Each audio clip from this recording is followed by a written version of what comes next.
Thank you for joining us today, Simon from Future Super. Let's just start with the problem that you're solving at the moment and why does this problem matter, and help us understand a little bit more about the system you're operating in. Well, I'm Simon Sheikh, one of the co-founders of Future Super, and the problem I'm working on at the moment, that I've been working on for many years now, that so many of us, in fact, are working on, is the problem of the climate crisis. And in particular in Australia, the challenge that we have, which is to transition our economy away from being powered by fossil fuels and towards being powered by renewable energy. Sure. Okay, and talk us through how, Future Super's role in that. You've obviously reimagined how superannuation can play a role in that transition. Help us to understand that a bit more. Australia's superannuation system is rapidly hurtling towards $3 trillion of assets under management. That makes it one of the largest pools of capital anywhere in the world. And what we know is that very little of that capital is in fact invested in renewable energy, but that only a fraction of it could fully fund the transition towards Australia's clean energy revolution. In fact, we did some research with the University of Technology Sydney that showed that just 7.7% of Australia's retirement savings invested in renewables between now and 2030 would be enough to totally fund the transition to 100% renewable energy. So at Future Super, that's what we're about, disrupting Australia's superannuation sector so that we can put more money into renewable energy and take it out of fossil fuels. Understood. And then, so at a systemic level, what's happening here is that there is an acknowledgement that the system that we have for capital and the allocation of capital in and of itself is not necessarily wrong, but if we better hijack that system, for want of a better word, we can direct flows of capital into things that perhaps give us better aims. Is that sort of how that's the system, capitalism, and in particular the retirement savings systems in Australia at the moment is fundamentally disconnected. And what I mean by that is that those who own the capital are disconnected from those who manage the capital. And so our hypothesis is that we can change that, and that the way we can change that is by engaging people with their money, getting them to switch their retirements, sending a message to the super funds they're leaving, a message that hopefully results in those super funds investing more in line with what their members actually want. Right. And it sounds to me a little bit like I'm sort of reminded by the whole kind of Tesla approach to batteries and saying we want the world to ultimately run on batteries and to be, powered by renewables in this example.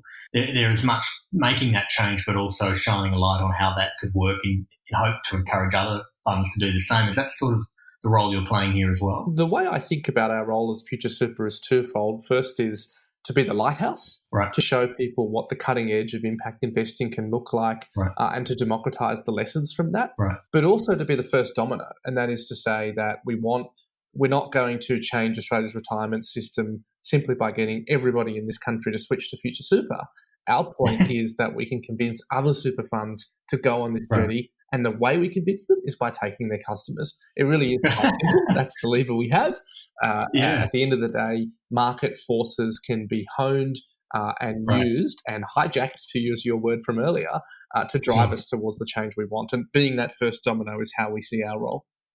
Yeah, that's interesting. And then, as I understand Australian financial services, and probably more broadly globally as well, retail, customers, apathy is a massive problem. Is that one of the big challenges that you face here, or what are the big challenges in growing what you're doing to impact the mission that you're ultimately trying to make? What's incredible is that the vast majority of Australians want to see their retirement savings used to fund the clean energy revolution, and they don't want to see their retirement savings being used to fund the expansion of the fossil fuel industry. So the Australian public are with us. So why doesn't this change happen overnight? Well, because there is an intention to action gap. When you talk to the chief investment officers or the chief executives of the big super funds, as we have done repeatedly over the years, the message you get is clear, and that is that we would only be driven by people actually shifting into those ethical options, and we've had them for years, and up until our launch and a few others who've come after us, there wasn't terribly many options on the market, and therefore there wasn't a huge transition happening. But it is happening now. We're not the only company involved in that transition, but the exciting thing now is that it's really fast growing. Right. And does it help a little bit in this case specifically that I'm sort of making a false pretense here to open the dialogue, but that the economics of a lot of the renewable stuff is now getting to the point where it's inescapable in terms of investing in, say, new renewable power versus say, a new coal station, it's actually, to my understanding, better unit economics for renewable anyway. So is this part of driving that change as well? What creates a situation where renewable energy is cheaper than dirty? And that's where we're at right now, but we weren't there 5-10 years ago. What's helped create that situation is early movements of capital, because by investing in renewable energy, by scaling up the clean energy economy, it gets cheaper and cheaper every time we install a solar panel. And that's because there's more scale and therefore the unit economics improves. But it's also because we learn more along the way. And as we learn more, we become more efficient. And so that demand from consumers to put solar on their own roofs, the demand from impact investors to deploy money into renewable energy, that they are the levers that have driven this change. Right. Yeah, that's good. I mean, I think there's ultimately with a lot of these new technologies, there's a manufacturing and scale thing, and those systems in and of themselves, when you start to make them more efficient and more effective, then you can scale those things, and it's almost like a virtuous cycle that starts That's exactly to happen. Where we're at. Isn't that incredible? Yeah. And it's quite empowering to be part of a virtuous cycle, right? Because it means that for every unit of effort you put in, you're seeing greater and greater rewards over time. It's actually very empowering to work in the clean energy space, especially when you think about how scary the climate crisis is. To wake up every day and know you're doing something about it is just extraordinary. Yeah, that's great. And then do you in terms of the engagement you were talking about before, and the I guess being the domino, but also the kind of the leading light, what kind of advocacy do you see from the people who sign up to Future Super or even work for the company? What does that look like? Yeah, we're really privileged because, as you might imagine, to build an impact business, you need to have a movement of customers. Not just a book of customers, but a movement of customers. And that's exactly what we have. We do exciting things with our members, like going out and visiting the solar farms, for example, that they're investing in, literally heading there on a bus or in a Tesla, as we've done before. It's awesome to be able to do that. But what that results in is people sharing on social media.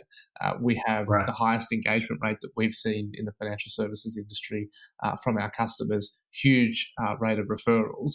And I think that comes down to the fact that our customers love being a part of this movement, but that they also know that this is part of a theory of change, that joining Future Super with your own capital being put to work is the first step on your ladder of engagement, but it's not the last step. If we're actually going to make this change happen, then we have to prophesize about this. Right, absolutely. And look, sometimes when you observe a business, and I know you guys have now been around for a little while and really starting to make some inroads, which is awesome. And there's that kind of observation, great timing and all this. Yeah, well, if you're at bat long enough, then ultimately you end up in the right place at the right time, kind of thing. So that's absolutely awesome. What are you thinking right now is kind of the toughest part of what you're doing? Like, what are the biggest kind of challenges and roadblocks in the execution from here?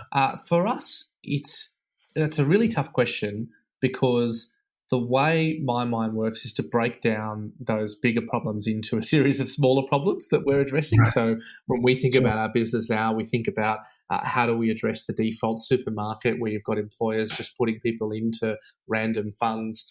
How do we think about making sure that from a governance perspective, what we do stands the test of time? How do we make sure from the investment perspective that we're getting ready for more and more volatility? We're pretty fearful of the future for the next couple of years. So how are we making sure that we're protecting our members' savings through that period, whilst making sure we continue to invest in the clean energy revolution? They're the sort of practical things that engage our mind. We don't see necessarily roadblocks as much as we see risk and volatility ahead. And so we're thinking ahead. We're protecting our members from the risks that lie ahead. But at the moment, I must say, it's hard to use the word roadblocks because we're growing faster than we ever have before. We typically might see a few hundred people joining a month, but we're now seeing between 600 and 1,000 join a month. And so just the momentum that this movement has now is absolutely extraordinary. Yeah, and I think just probably to articulate this is something I know, and you're probably going to, I'm going to need you to explain this a little better than I'm going to be able to.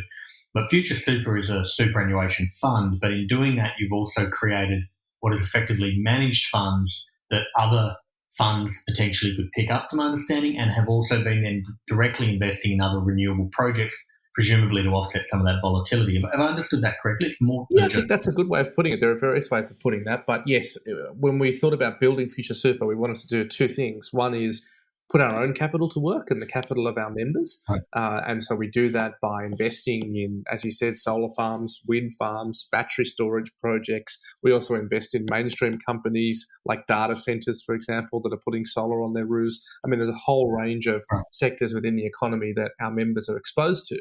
But in doing so, we have to create the product that sits underneath that. We have to help create the renewable energy investment opportunities. We have to create the listed equities products that allow us to invest in companies that are listed on stock markets and only invest in the good ones, not the bad ones, to put it simply. And so in doing that, we've tried to do so in such a way that people can also invest their non-super savings.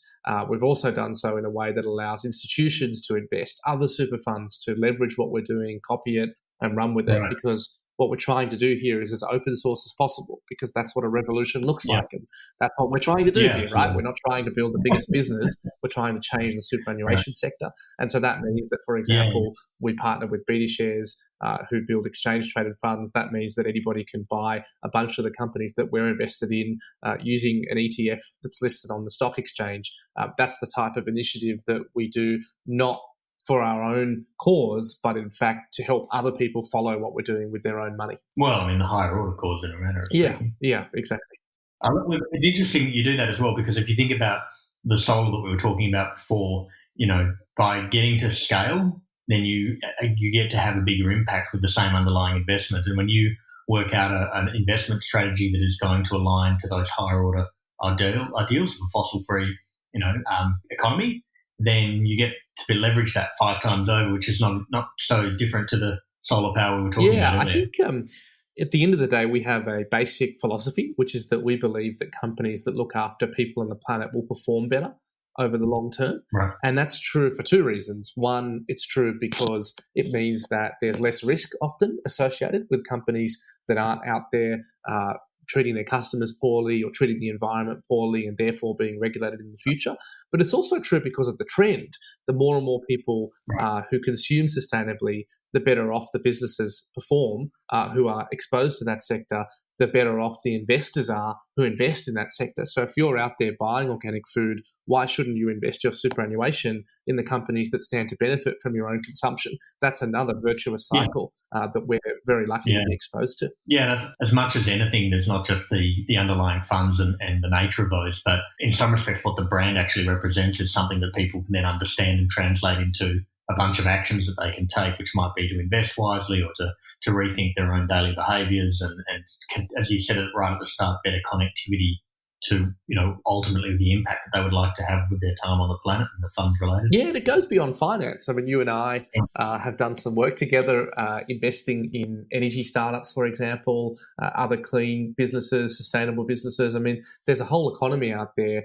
There's a whole group of companies out there that are trying to disrupt their industries. And it's fantastic that we all have the opportunity to consume from them. Yeah, it's an exciting time to be alive. Coming back a step, I'm curious as to how you arrived here. Now, I've perused the LinkedIn thing and had a look at the notional backstory, but I'm interested in the kind of the emotional narrative here that sort of landed you in the basis of starting Future Super. And you said co-founder before, so there's some other people involved. Take me through that. Let's go back, go back 15, 20 years and help me understand how you arrived. For me, there actually was a moment that was a bit of an awakening. Yeah.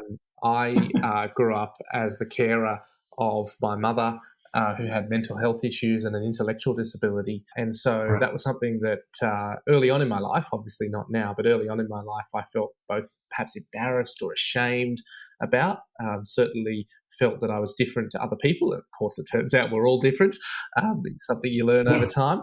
But I was sitting in high school listening to a speech from former High Court Justice Michael Kirby, who had gone to my school and sat in the very same hall that I was in as a student at that time, him now as a public speaker and an advocate. And he spoke about his own time as someone at that high school hiding his own sexuality. And whilst what I was hiding, which was my own family life and upbringing, was different, I had the same awakening listening to him that I imagine he had at some point in time, which was to realise that we could be part of something bigger if we all started to open up to each other. Now, that didn't happen immediately for me, but some months later, Justice Michael Kirby was in the news because Senator Bill Heffernan, former senator, I think he's gone now, Bill Heffernan, certainly not in the news anymore, had made these outrageous allegations about Justice Kirby and the use of Commonwealth government cars, some sordid allegations. And I just thought that was outrageous. And so I thought, well, what am I going to do? And I decided to write a letter to the editor. I'd never been engaged in politics or advocacy or campaigning. I mean, I wasn't even on the debate club. I mean, I truly was quite a disengaged individual growing up because I didn't have anyone around me, of course, to sort of give me a sense that you could do something different. But I wrote this letter and it got published, which for me felt extraordinary. And Justice Kirby came back to the school some months after that and we gave a talk together to school. And I got to meet him. He said, thank you. Even though it was this tiny action, it made me feel part of something bigger, part of all the other people who were writing letters to the editor, part of all the other people who were ringing talkback radio, part of all the other people who were fighting back against what was a conservative narrative. And so that was my first little taste of agency. And I must admit, it never stopped after that. I just kept going and going, joining public speaking, debating, getting involved in climate change activism. I met my wife when we set up the Australian Youth Climate Coalition together amongst a whole group of awesome young people. That then led to me working at GetUp, which led to me running for Parliament, which led to me meeting my co-founder, which led to me forming Future Super. And so life kind of went on this amazing journey from this one moment of sitting in that school hall and realizing that someone else is also thinking about the world around them, but also hiding something. And so it was a strange way to begin this journey, but I often think back to that very moment. I can see it, I can smell it, I can sense what it felt like to be sitting in that room even to this day. Right. That's amazing. I love it. And by the way, what school was that? Fort Street High School in Petersham in Sydney. Oh, the inner west. Love it. Exactly. And it sounds to me as well like once you get to that point, you said your first taste of agency, you don't. It's pretty hard to go back from there, right? You now that you've been in environments where you're impact focused or the like, there's no way to go back to not doing that. I think that's right. And anyone in this space realizes that it is a complete addiction. And I'm definitely addicted to it because it's amazing to be able to do work that results in change and to be able to see that change. Right. I mean, the highlight of my professional career was sitting in the High Court when at GetUp we ran a case to change the definition of Australia's constitution by creating a whole new implied right to enrol to vote. Previously, we had an implied right to vote, and we managed to extend that, which has now resulted, since that case ran, in over 1 million Australians voting, or being on the electoral roll, I should say, and no doubt voting, who otherwise would not have. I mean, elections, in particular the election where Julia Gillard became Prime Minister, literally changed as a result of that High Court case. And it was amazing to be involved in that, to think back to the moments where it sat on my shoulders to decide ultimately, are we going to do this or not? Are we going to, as a movement, make this decision and open this opportunity to our members and let them partake in this? That was an extraordinary thing to be involved with, and just one example of so many things that I've been so lucky to be surrounded by people who are taking action on. And you're, in some respects, chasing the next high. Just on that as well, I think a lot of the time when you come out of an entrepreneurial background, there's a tendency to think, you've got to be sitting outside of the kind of policy machine, if you like, and the government, system to be able to influence change. And it's very hard to change things, but quite often there's, fundamental changes that actually need to happen in policy itself. And you've sort of been on both sides of that. Like, give us a sense of, how those two things work together, or when one's needed and not the other one. Like most people are on one side or the other. How does it feel to have spent time on both sides? Yeah, you are right, by the way, and I think we should just focus on that for a minute. So many entrepreneurs are skeptical about what politics can deliver, and their arguments are often so simplistic. I mean, it's extraordinary. It blows me away because in my mind, the only thing that's simple about this is the fact that we all work in the same machine together. I mean, let's take Future Super, for example. Right. What are we trying to do here? We're trying to shift capital out of fossil fuels and into renewable energy. In doing so, we're disrupting the superannuation sector. What does that result in? More superannuation funds wanting to take climate change seriously, signing on to letters, starting to pressure governments. What happens when that happens? It becomes normalised, the idea of taking action on climate change, so more businesses sign up. What happens when more businesses sign up? The big lobby groups like the Business Council of Australia begin to support action on climate change. What happens when that happens? Governments start to say, well, the business community wants action on climate change, the farmers want action on climate change, the voters want action on climate change. So what happens, or what will happen in the future? Inevitably, we'll see bipartisan action on climate change as well. What happens when that happens? We have more investment opportunities as super funds. I mean, the fact that I know this stuff sounds a little bit flippant, but the reality is we all work in the same system together, and there's different levers at different times. Right. And so to me, it's extraordinary, the idea that as entrepreneurs we can ignore politics. I mean, that's crazy. What we need is more entrepreneurial thinkers inside politics, because at the end of the day, we're all in one earth, one planet, one country. And again, I know it sounds a little bit flippant to say, but I really believe that that the idea that there is some dichotomy between the two is completely false. Yeah, no, I totally agree with this. I just think that you know, there's sort of I remember I had a job when I was about 18. I was working, I think, for the Ministry of Justice in Perth, using my very scant accounting skills that I was still learning at the time, and it lasted about 6 months. It was challenging, you know, in an environment where you want to move fast and you want to break things and you want to be, you know, courageous and just make decisions. It's hard to operate in that environment. But I think, in so far as someone who's purpose-led, not having an awareness of the way policy works and the way that policy can impact the change that you're ultimately trying to seek is at your own peril, I think. Yeah, absolutely.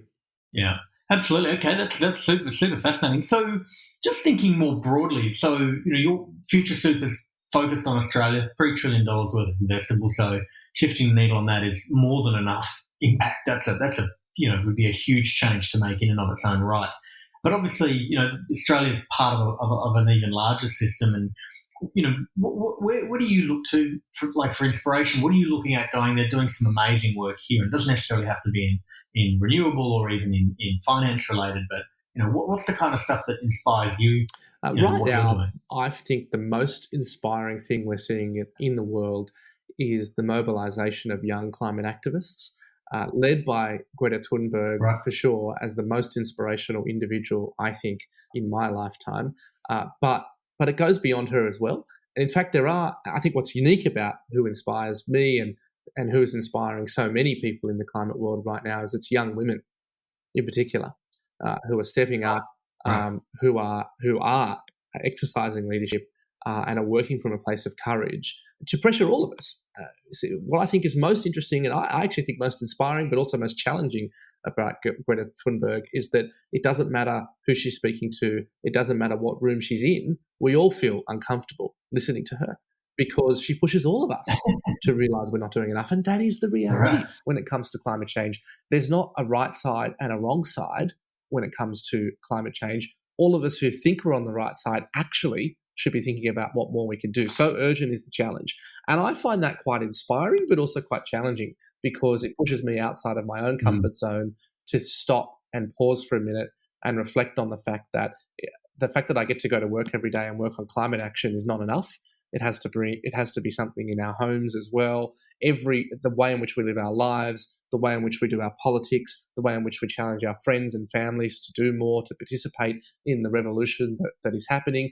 All of that is part of taking action on climate change. And so I have been both inspired and challenged by her, but also by the young climate activists in Australia and around the world who are now leading this movement and frankly should be leading this movement. Yeah, I mean, ultimately it's a world that will be inherited by people younger than you and I. And I think, but I actually think that's not necessarily the reason. I mean, the reality is the world's being impacted hugely now. There are literally thousands of people dying every year as a result of climate change right now that we often don't talk about. Why am I inspired by these young people being at the centre of this movement? Because they work from the very place that change comes from, and that's naivety. Right. It's courage. I mean, these things are critical when it comes to change. Most entrepreneurs are quite naive, and it's an important trait in my view. Right. I mean, any rational person would not say, hey, let's go and set up a superannuation fund, disrupt the superannuation sector and drive the clean energy revolution. I mean, on many levels, that's just an absurd proposition and frankly, a bad idea and an unlikely to succeed idea. Only someone who works from a place of naivety can do that. But that leaves our system as we get older, unfortunately. And so to have young people leading the climate movement means that we're going to have a more entrepreneurial, outcomes-focused climate movement. Yeah. It's interesting that you talk about naivety, because one of the things we talk about here at Shape the System is this idea that curiosity is kind of it begets change. This idea that, when you sort of ask the question, I don't know why it doesn't need to work that way. It could work this way, and then try it, and then that follows on from that an idea to go in and look at something and understand how the thing is set up to work the way it does, as a way of debasing it or reinventing it or blowing it up from the inside. And I think it's interesting because naivety sort of posed to this idea of, well, I had no idea it couldn't work that way, so I just did it this way instead. And I think you're right. I think there's a childlike naivety that you have that perhaps gets less and less. But curiosity is something that I think as an adult you have the option to maintain and walk around looking around all the time is kind of a fun way to live your life, and you get to a lot more happens when you take that approach sometimes. Oh, yeah, I think that's right. I mean, fundamentally, what does an entrepreneur do? I think an entrepreneur connects the dots, connects ideas, people, systems that otherwise haven't been connected before. They rarely, scientists do, but they rarely create something truly new from absolutely nothing. It's generally the combination of thoughts, ideas, people, processes, systems, funding, whatever it is that have never been connected before. Right. And so I do think your point around curiosity is right. What I tend to do and what I bring to my team and work with my team on is trying to break down problems to first principles, right. And challenge the assumptions that otherwise we make. When a lot of the time we make these bold and broad assumptions, this system works like that, whereas actually we can only move forward when we break down that sentence into, well, what do we mean? Right. What we mean is A leads to B and B leads to C. Well, hang on a minute, why? So I think you're right. I think it also goes along with skepticism. Sure. A healthy sense that those who came before us maybe didn't get it right, which again I think is linked to to both naivety and arrogance. But I think the right dose, the right mix of naivety, curiosity, arrogance comes together and creates something new and different, and hopefully something better, but not always something better. They sound like the opposite sides of a four-sided coin, if that's even possible. Yeah, exactly. Just on that, I think we talk to a lot of kind of very kind of purpose-led people, as you would imagine, in this show. One of the things that I guess I have to ask is that I think I see this and I observe this in people who are quite purpose-led generally, is that this thing, as you've articulated earlier, becomes quite consuming, all-consuming in a lot of respects. How do you, just in your day-to-day, how do you offset that with some degree of balance, or how do you stay peaceful in all that, I guess? I think it's worth focusing on what the problem is there for a minute. The problem is that we have unlimited opportunity. And my wife and I are both in this category where every minute of every day, more doors open and very few close. People approach us all the time with amazing ideas, and we know that if we can connect them to this person and if we can help them with this piece of advice and this piece of funding, then all of a sudden we can reimagine the disability housing system, or we can create a whole new form of solar-powered battery storage connected systems, or whatever it is. Every day, it's unbelievable, and it seems to only get more and more every day. It seems that there's this tipping point you reach where the only thing limiting how much change you can make is how much time you have in the day. And so I get why you're asking the question, because it can be very difficult not to just keep going and going and going. I mean, I see it with my wife, who's on the computer before I even wake up. It's extraordinary. But I think for me and for both of us, what grounds us is having a child. Right. There's really nothing like a 4-year-old to make you be 100% present. Yeah. That presence and the chaos that a 4-year-old brings ultimately brings peace, even though it doesn't sound like it would, because it focuses the mind on the present. And so I think that peace can be tranquility, but it can also be presence. And I choose with a 4-year-old to go for presence over tranquility. Totally understand. That's I think there's this talk of work-life balance. I'm like, well, it's not even about balance. It's like implying that if you're doing more than a certain number of hours on a thing, that somehow that's unbalanced. I think if you have a strong passion for something and that thing consumes you to the point where you're engaged most of your waking hours, but you have the offset that, that provides you with that tranquility in whatever form that is. I think, you can absolutely manage those things. I think of it as work-life integration. How we're Right. making sure that, I'm often the first person to leave the office at Future Super because I do pick up. And so, great. Like, I don't have a problem with that. It means that my work is integrated, but equally, it's not like I'm not doing my 8 hours a day and then some, right? Yeah. I think that's part of a lot of what's happening now, which I think is great, is that we're challenging the notion that we have to be seen at work to be working, or that we have to be seen by others for our achievements rather than just cracking on and achieving them. And again, I find parenthood awesome in that respect because, you get very focused on the outcomes and very focused on being efficient. Any metric that is vanity in form falls away pretty quickly. Yeah, absolutely. And a 4-year-old will pick that in an instant. Yeah. Hey, just one thing specifically with Future Super that I think might be useful to people listening generally is this idea of B Corporation. Future Super is a B Corporation, is that right? Yes, that's right. I'd love to understand a little bit of how you've done that and how that's worked out for you, and just in terms of don't have to go too deep, but just informationally generally. Yeah, so Future Super is both a B Corp, which we've been for a few years now, and also voted by B Corps, well, I shouldn't say voted, but nominated by B Corps as best for the world. Right. And that's all done on a scoring system. Yeah. It means different things in different countries. In the US, there's specific legislation that allows you to be a B Corp. In Australia, it's more about the policies and procedures you put in place to make sure that you're both impact focused in the work that you're doing, but also internally that you're running your business in an ethical way, in an impact-focused way, in a way that understands that we exist for more than just profit, in a way that tries to bring stakeholders together. For us, becoming a B Corp did not change what we're doing. Becoming a B Corp was recognition of why we existed and what we should be doing. Right. But what it has done for us, most importantly, is opened up a whole community of other organisations who we've done amazing work with. And I think when we became a B Corp, we had no idea just how good it would be to be part of a community of other people who are also thinking about how do we treat our people well, how do we advocate for the change we want to see, how do we raise money from impact-aligned investors, how do we be philanthropic with our resources. Doing that in a structured way within a community is fantastic. Amazing. Love it. I've probably got one final question, which is, I guess, directed to you and to maybe the former version of you, and trying to understand that specific experience that you had that led you into this vocation or this lifestyle or whatever the right word is for, really where you find yourself today. How would you sort of describe that to someone who may not be sort of getting up and thinking, well, as what is it that I could be doing? Can I change the course of my own life to then direct myself into far more impact kind of orientated activities? Yeah, I think it goes back to the point we talked about earlier around addiction. I mean, how do we know addiction? Yeah, addiction. How do we know that we are living our best lives? Because we wake up every day wanting to do more and more of it. And to work for purpose is exactly that.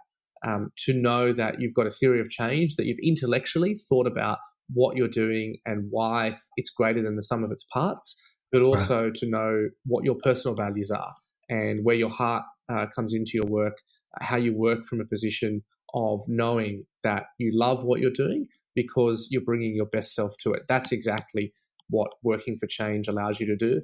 And I just think that if anybody's out there not totally ingrained in the process of making this world a better place, then trust me, you'll love it. Take the first step and you'll never look back. Love it. Well, that's amazing. Thank you so much for joining us today. And everyone take note and check out Future Super if you're in Australia. Thank you so much.